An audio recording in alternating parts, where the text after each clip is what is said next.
It is part of the polishing of the vessel. For when someone broadcasts with many colors, and many do, many are not simply red or simply blue,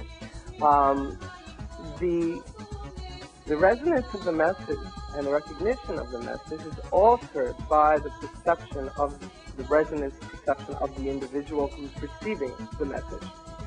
So think of it as an individual who's wearing blue-tinted glasses. Well, no matter what picture you show him, all is blue. And so what happens is, in that process, is that the individual begins to not progress in a healthy way, for there's a great deal of confusion that is confounding the individual into struggle.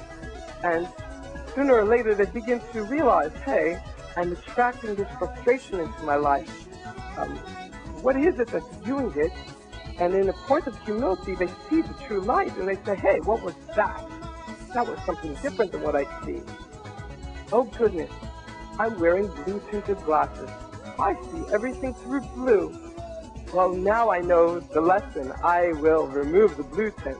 And usually people do that, but unfortunately they don't embrace the clear crystal. They then say, okay, I will no longer use blue. Now I'm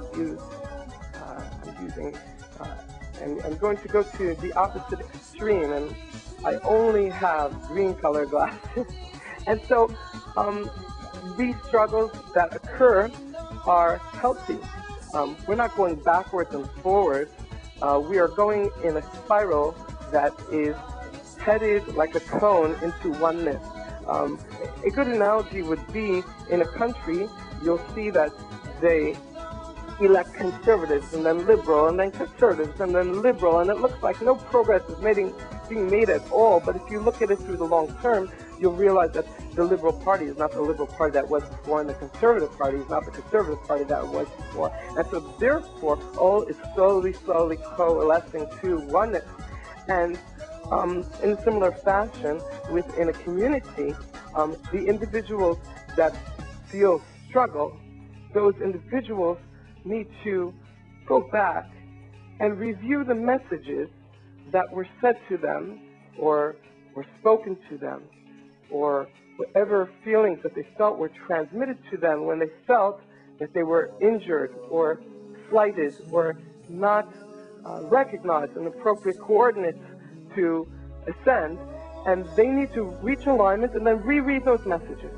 And the litmus test will be for the litmus test for knowing when you're in aligned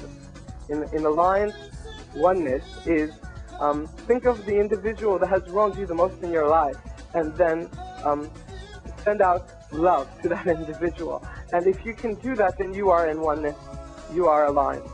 So if you are in one alignment, and you reread those messages, and then see how the resonance hits you then. And then there'll be an awakening, there'll be an understanding, for there's now a portal, a network, to filter in the new light and there's a paradigm now to take control and to draw on that network. And so all shall ascend.